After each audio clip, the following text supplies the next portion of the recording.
Os mercados pararam na semana passada devido às tarifas do Trump. Isso todo mundo já sabe, mas eu quero saber de você. Você sabe mesmo o que essas tarifas vão causar na nossa vida? Você sabe por que os mercados estão com tanto medo? No vídeo de hoje eu vou explicar isso para vocês e também mostrar quais são os possíveis caminhos para a resolução ou não desse conflito. Eu sou Rodrigo, economista e consultor de investimentos da Dinai.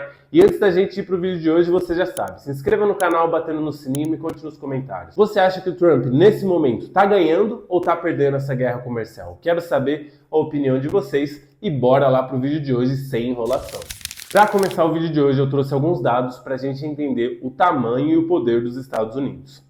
Hoje, o PIB dos Estados Unidos representa 28% do PIB mundial, enquanto o da China, a segunda maior potência, 18%. Ou seja, o PIB americano ele é 55% maior que o PIB da China e ele é 6,3 vezes maior que o PIB da Alemanha, a terceira maior economia. E ele acaba sendo 50% maior que o PIB de toda a União Europeia. Ou seja, os Estados Unidos são uma potência econômica. Além disso, a Bolsa Americana representa 60% de todo o mercado acionário mundial e o que eles gastam de orçamento militar é maior do que o PIB de 182 países. Vocês sabem, né? O poder militar ele conta muito quando a gente consegue olhar para um país e também para o poder da sua moeda e da sua influência. E nos Estados Unidos a gente tem também as Mag 7, as 7 maiores empresas de tecnologia do mundo que estão sediadas na maior economia do mundo. Isso tudo aqui mostra que os Estados Unidos não precisam ser gênios para executar grandes coisas que eles queiram. Na verdade,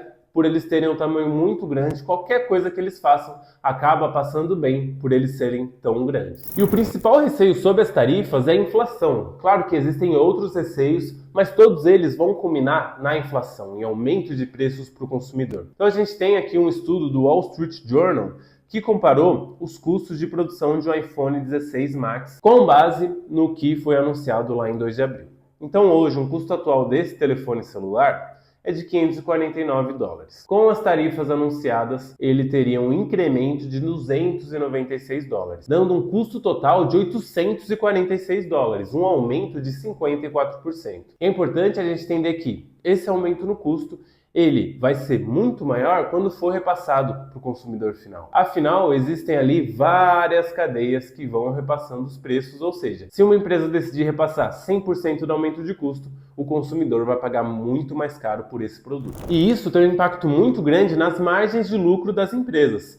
E aquela retórica de que empresas repassam aumento de custos e quem paga é o consumidor é uma meia-verdade. Nesse caso, as empresas têm dois caminhos que podem seguir. Ou repassar 100% do aumento de custos e naturalmente perder mercado, porque quem estava acostumado a pagar X por um item, muitas vezes não vai querer pagar 2, 3X. Então o mercado ele começa a diminuir. Ou a empresa pode não repassar todos os custos, absorver parte desse aumento de custos para conseguir manter o seu mercado. Geralmente as empresas optam pelo segundo caminho. E isso quer dizer que elas vão ter um lucro menor, logo o valor das suas ações passa a valer menos e os mercados começam a entrar em baixa. A gente tem que entender que tudo isso causa um aumento nas expectativas de inflação e uma incerteza sobre as taxas de juros globalmente. Afinal, a gente sabe que as taxas de juros servem, na maior parte do mundo, para controlar a inflação. E o mercado acaba reagindo com uma cautela excessiva diante de todas essas incertezas, culminando nas quedas que a gente viu nos dias passados.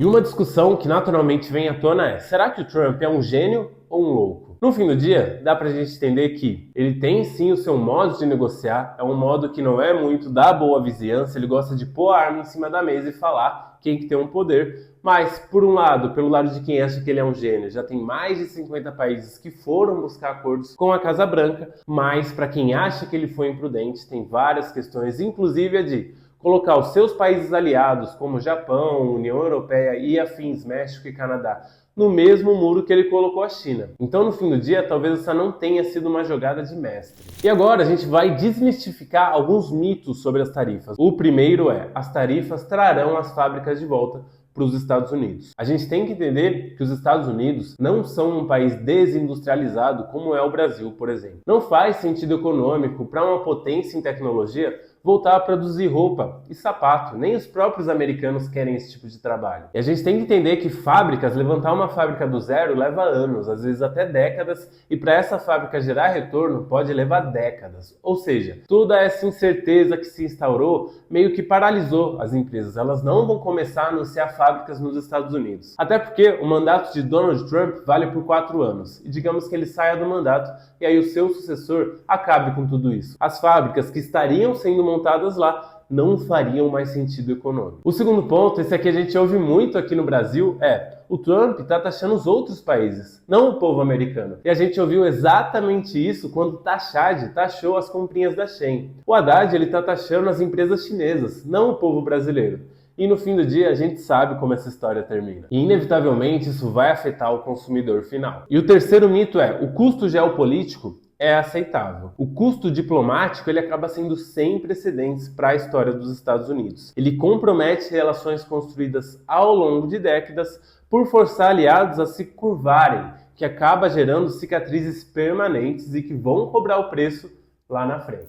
E na nossa visão temos 2 caminhos possíveis. Então o primeiro é a via da negociação. Diversos países já buscam acordos bilaterais com os Estados Unidos. O caminho ideal para os Estados Unidos é permitir extrair concessões além das tarifas. Ceder à pressão estabelece um precedente perigoso para futuras ofensivas. E hoje a gente tem os Estados Unidos contra o resto do mundo. Ele colocou uma bomba no colo de cada nação, inclusive dos seus aliados. Por isso que a gente acredita que o caminho da negociação, pelo menos com todos os outros países além da China, vai ser o caminho escolhido. O segundo caminho é a via do confronto. Então os países podem ter resistência às pressões americanas, uma resistência parcial ou total. A gente tem como exemplo o Canadá, que aceitou negociar, mas também retalhou os Estados Unidos. E a China, ela ainda não fez a ligação lá para o Trump e está respondendo com tarifas equivalentes. E cá entre nós, quem imaginaria que o Trump acharia que a China ia responder de forma tão rápida e tão forte? Eu não sei, eu não imaginava. A gente tem o risco de esperar o protecionista que vai acelerar a desglobalização do mundo. Frente a isso, a gente tem a China que lançou o sistema de pagamentos alternativo ao SWIFT. Então hoje os países usam o SWIFT, que é em dólares, para fazer as suas transações.